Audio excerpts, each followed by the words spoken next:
नमस्कार, स्वागत है आपका संसद टीवी पर। मैं हूं मनोज वर्मा और आप देख रहे हैं हमारा खास कार्यक्रम मुद्दा आपका। आज हम बात करेंगे G20 देशों की और स्वास्थ्य सेवाओं में सहयोग की।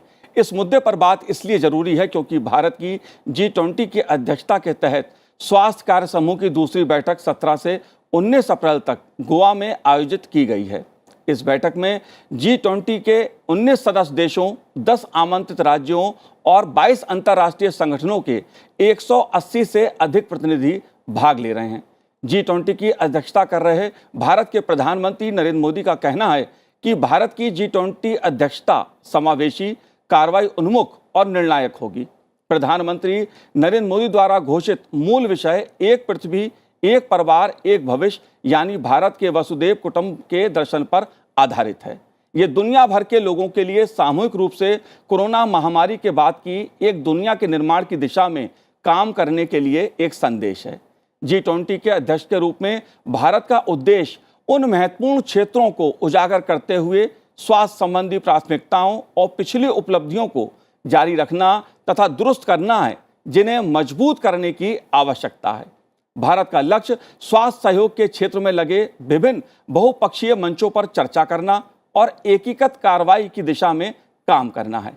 इसलिए G20 देशों की अध्यक्षता के तहत स्वास्थ्य कार्य समूह की दूसरी बैठक क्यों महत्वपूर्ण है, किस लिए महत्वपूर्ण है, इसे समझना और जानना जरूरी है। इसकी शुरुआत हम करेंगे। मेरे साथ इस समय स्टूडियो में मौजूद हैं जीबी पंत अस्पताल के medical superintendent doctor Sunil M Raheja ji. Raheja ji, आपका बहुत बहुत स्वागत है संसद टीवी पर। साथ ही हम बात करेंगे नीति आयोग के स्वास्थ्य क्षेत्र के वरिष्ठ सलाहकार डॉक्टर मदन गोपाल जी, जो हमारे साथ जुड़े हुए हैं। और साथ ही हम बात करेंगे ICMR के पूर्व DG NK गांगुली जी से। गांगुली जी, आपका भी बहुत बहुत स्वागत है संसद टीवी पर। शुरुआत मदन गोपाल जी मैं आपसे करूंगा, क्योंकि मुद्दा G20 देशों का है, भारत की अध्यक्षता का है और एक ऐसा मुद्दा जो दुनिया के लिए मैं कहूं बहुत महत्वपूर्ण है, हर व्यक्ति के लिए महत्वपूर्ण है, स्वास्थ्य क्षेत्र का सहयोग का। इस मुद्दे को आप कैसे देखते हैं? अंतर्राष्ट्रीय स्तर पर स्वास्थ्य क्षेत्र में भारत की भूमिका को, G20 के देशों की भूमिका को आप कैसे देखते हैं? मनोज जी, जैसे G20 देश का समूह बना हुआ है जी। अब ये क्यों इम्पोर्टेंट हो जाता है G20 में स्वास्थ्य के मुद्दों को देखने के लिए। जैसे आपने देखा होगा कि G20 के अलावा जो ग्लोबल साउथ है, जिसमें आपके जो औद्योगिक राष्ट्रों के अलावा जो दूसरे राष्ट्र हैं, करीब 78 राज्य हैं जो आपके राष्ट्र हैं जो आपके ग्लोबल साउथ कहलाते हैं। तो उसमें भारत है, एशिया है, मध्य अमेरिका है, दक्षिण अमेरिका है और ये अफ्रीका राज्य हैं। जी। इन राज्यों की समस्याओं को जब भारत को जब मौका मिला है कि G20 में ले जाने का, कि कैसे स्वास्थ्य सेवाओं को सुदृढ़ करना।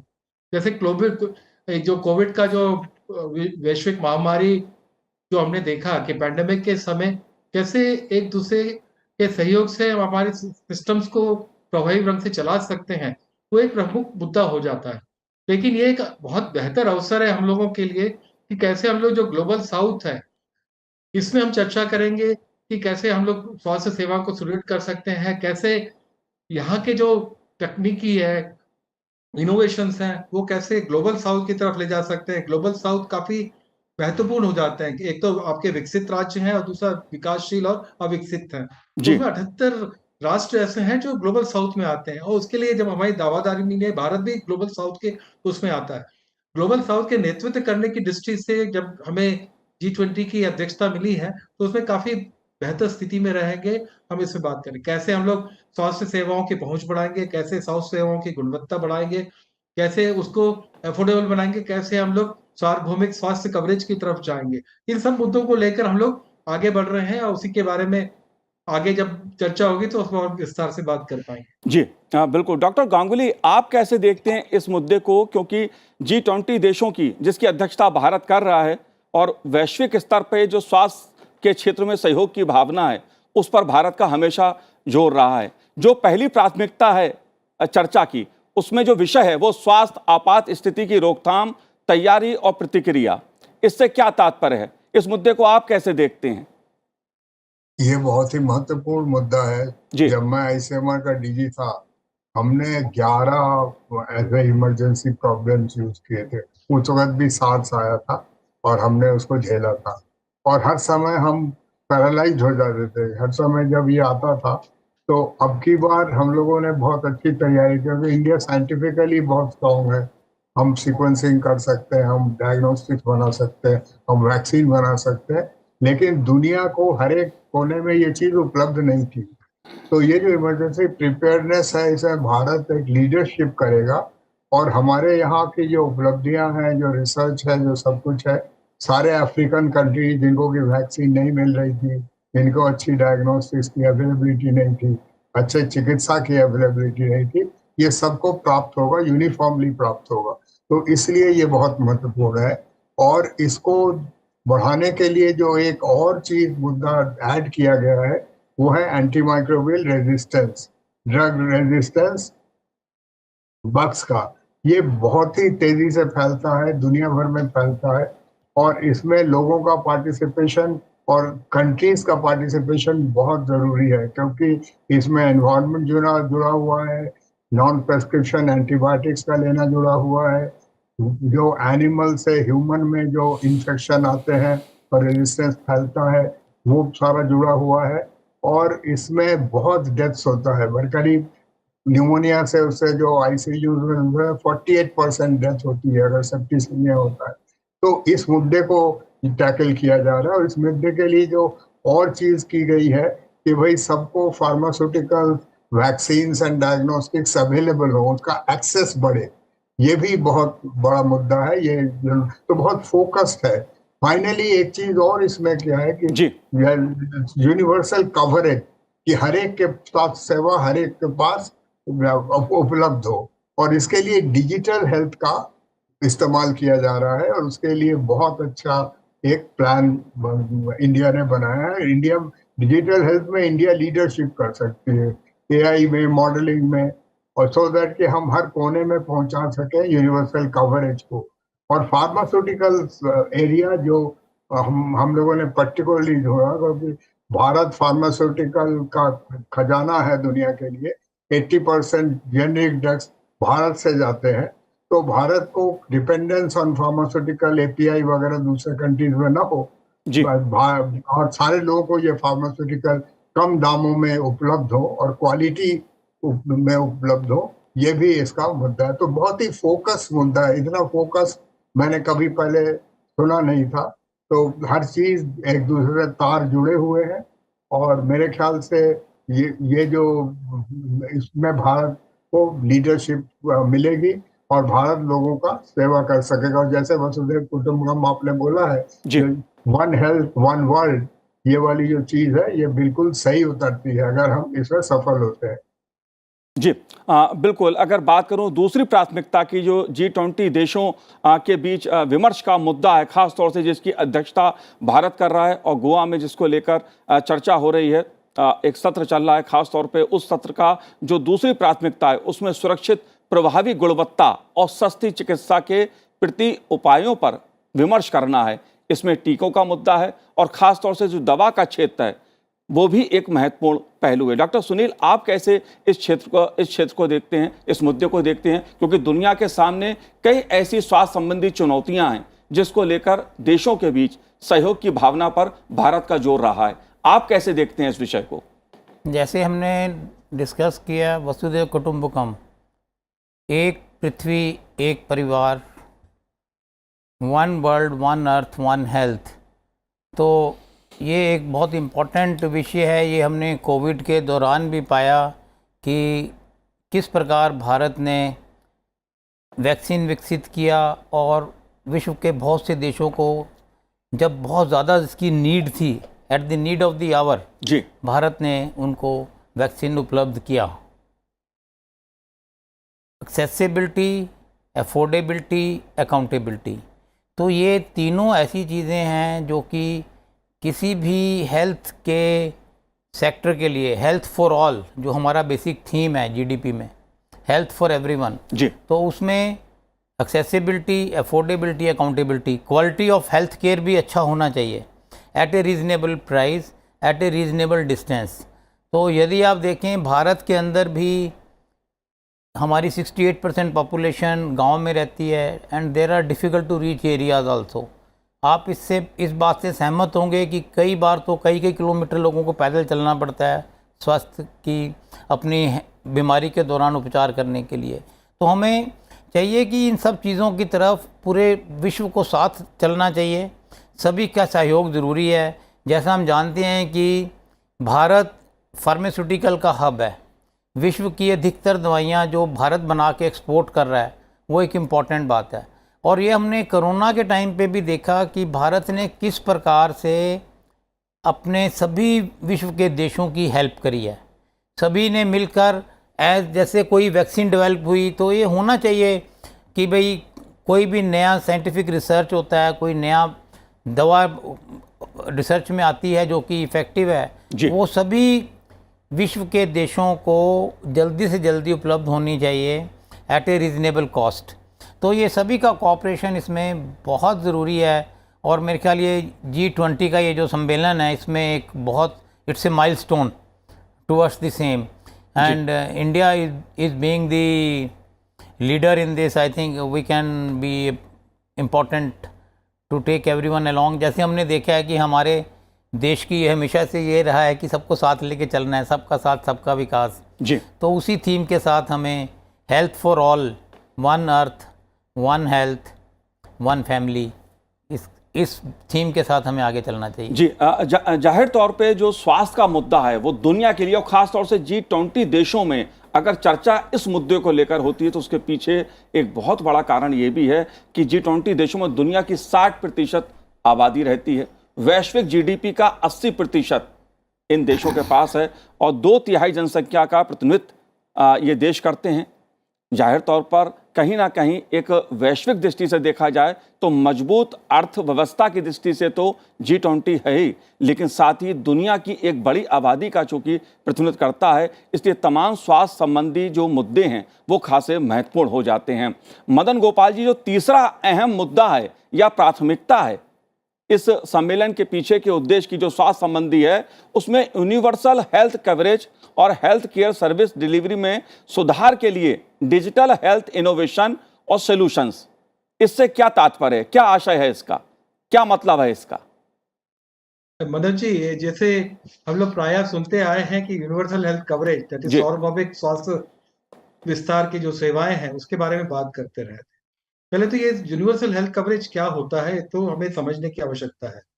यूनिवर्सल हेल्थ कवरेज का मतलब है कि आप जो भी स्वास्थ्य सेवाएं हैं उसको मुहैया कराएं, एक्सेसिबल बनाएं, अवेलेबल कराएं, अफोर्डेबल बनाएं, ताकि उसको जो स्वास्थ्य सेवाओं के या स्वास्थ्य के जो इवेंट है उसके कारण जो आर्थिक क्षति होती है, आर्थिक क्षति से बचाया जा सके जी। तो उसी की कड़ी में आपने देखा होगा कि बहुत सारे देशों में इंश्योरेंस है कि कोई भी आउट ऑफ पॉकेट एक्सपेंसेस को कैसे कम किया जाए उसके ऊपर काम होता है। हेल्थ इंश्योरेंस की बात करते हैं। एक तो ये बात होगी। दूसरा ये कि पहुंच आपको बढ़ानी है, स्वास्थ्य सेवाओं की पहुंच बढ़ानी है, उसके कैसे टेक्निक का इस्तेमाल करना है, कैसे डिजिटल माध्यमों का इस्तेमाल करना ताकि स्वास्थ्य सेवाओं का विस्तार के साथ उनका पहुंच बढ़ सके और उसको प्रभावी ढंग से हम लोग क्रियाशील भी कर सके। तो ये 3-4 चीजें हैं जिसपे काम होना है। उसी की कड़ी में एक जो डिस्कशन होता है कैसे हम बीमा के क्षेत्र को आगे बढ़ा सकें, कैसे डिजिटल हेल्थ के माध्यम से हम लोग आगे बढ़ा सकते हैं। इसी कड़ी में आप देखेंगे कि जैसे आप ये सब चीजें जुड़ी हुई हैं, जैसे आपका पैंडेमिक प्रिपेयर्डनेस से लेकर जो आपके यूनिवर्सल हेल्थ केयर है, सब जुड़ी हुई हैं। जैसे ही आप डिजिटलाइजेशन और डिजिटल हेल्थ की तरफ जाएंगे तो डिजिटल रिकॉर्ड्स बनाएंगे। जब डिजिटल रिकॉर्ड्स बनाएंगे तो डिजिटल रिकॉर्ड्स के इस्तेमाल आप बिग डेटा एनालिटिक्स के लिए यूज कर पाएंगे और जो भी इवेंट्स होंगे और जो डेटा एक दूसरे से शेयर कर पाएंगे। तो एक तो ये चीज है।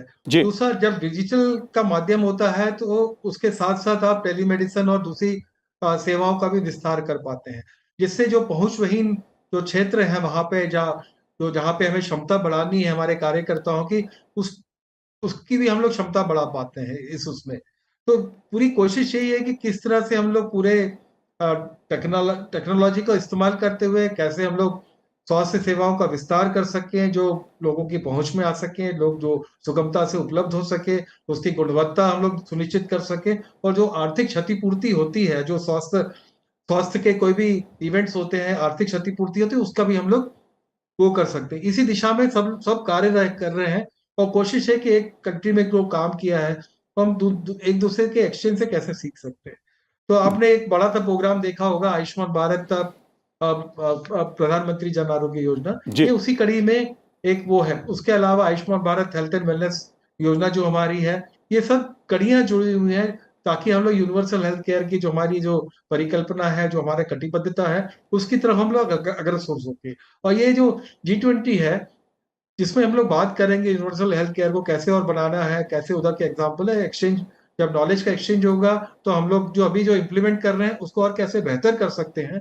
और जो हमारी जो ग्लोबल साउथ की जो लीडरशिप है, उस यहाँ की जानकारी वहां कैसे ले जा सकते हैं, उसके लिए काफी फायदेमंद रहेगा। जी बिल्कुल डॉक्टर गांगुली जी, डिजिटल हेल्थ इनोवेशन ये मुद्दा खासा महत्वपूर्ण है दुनिया के लिए, क्योंकि हम जब डिजिटल स्वास्थ्य की बात करते हैं, डिजिटल हेल्थ की बात करते हैं, साथ में इनोवेशंस का मुद्दा आता है। स्वास्थ्य की दृष्टि से इनोवेशन और खासतौर से डिजिटल हेल्थ इनोवेशन क्यों महत्वपूर्ण हो जाता है? ये इस तरह से होता है भरत जी, जैसे आपको अगर रिमोट में पहुंचना है, जी स्वास्थ्य को लोगों के घर तक पहुंचना है, क्योंकि अस्पतालों में नहीं पहुंचना है। अगर वो घर तक पहुंचता है तो ढेर सारी जानें बचती है। और वहां पर पहुंचने के लिए डिजिटल हेल्थ एक बहुत बड़ा माध्यम है। हर एक के पास आजकल स्मार्टफोन होता है, हर एक के पास टेलीफोन होता है, जो कनेक्टिविटी बढ़ी है। तो जो आर्टिफिशियल इंटेलिजेंस जो है, इसमें बहुत तरक्की हुई है, मॉडलिंग और आर्टिफिशियल इंटेलिजेंस। तो आर्टिफिशियल इंटेलिजेंस से हम ज़्यादातर डायग्नोस्टिक, करीब 200 डायग्नोस्टिक्स हम रिमोट एरिया में कर सकते हैं, वहां तक पहुंचा सकते हैं, बहुत सस्ते में पहुंचा सकते हैं।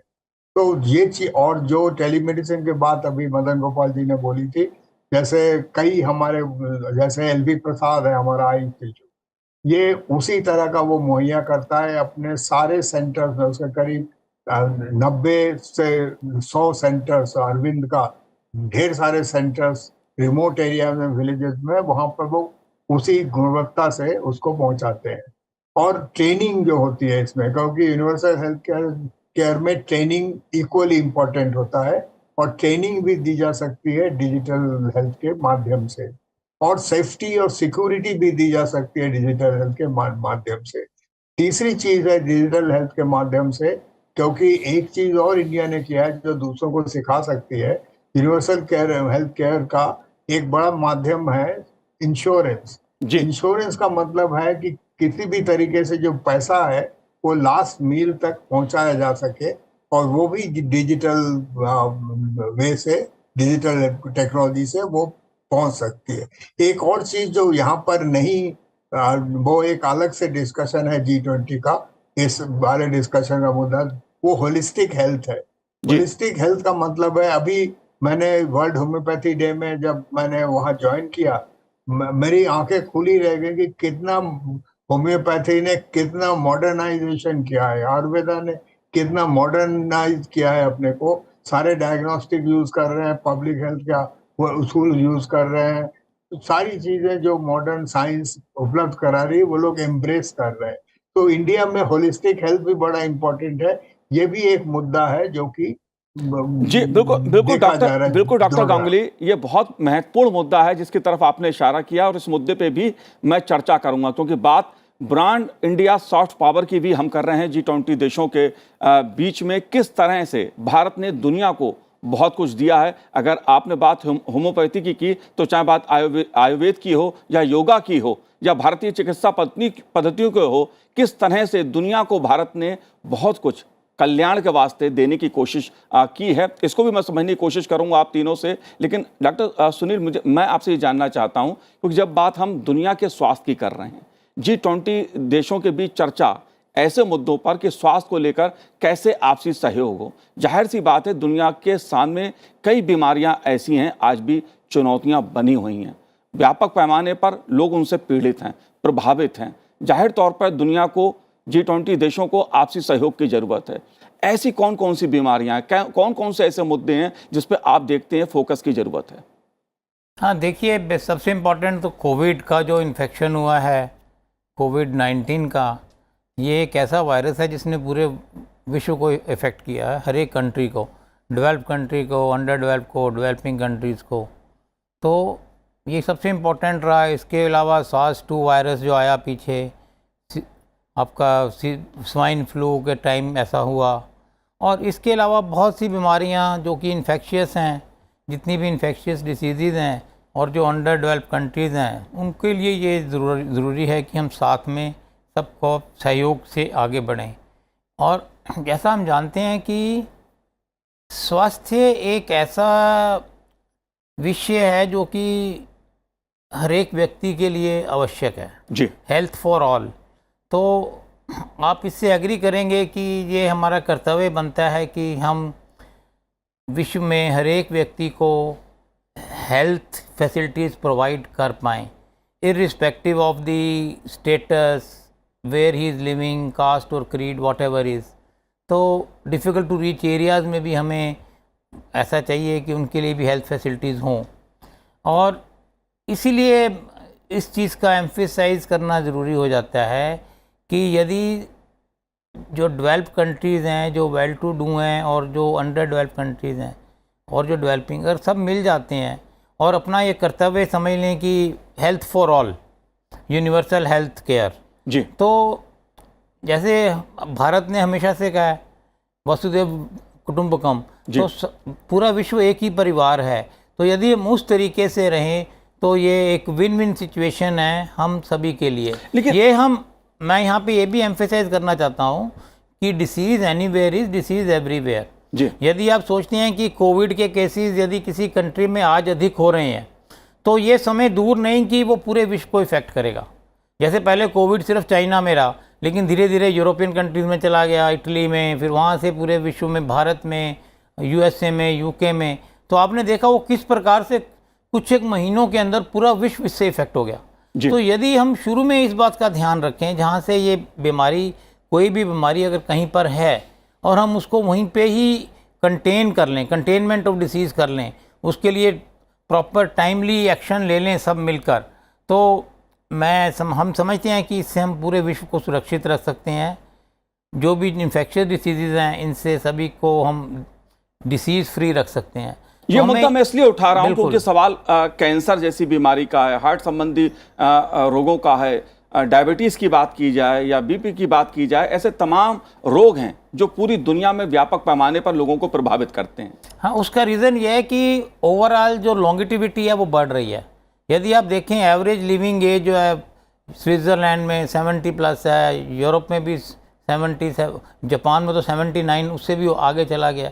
तो जैसे जैसे एज बढ़ती है वैसे वैसे जो आपकी नॉन कम्युनिकेबल डिसीज़ हैं, जैसे कि हार्ट की बीमारी है, heart attack, cardiovascular disease, cancer, stroke, respiratory disease because of the increasing air pollution levels in the metro cities, तो ये सारी चीज़ें बढ़ेंगी।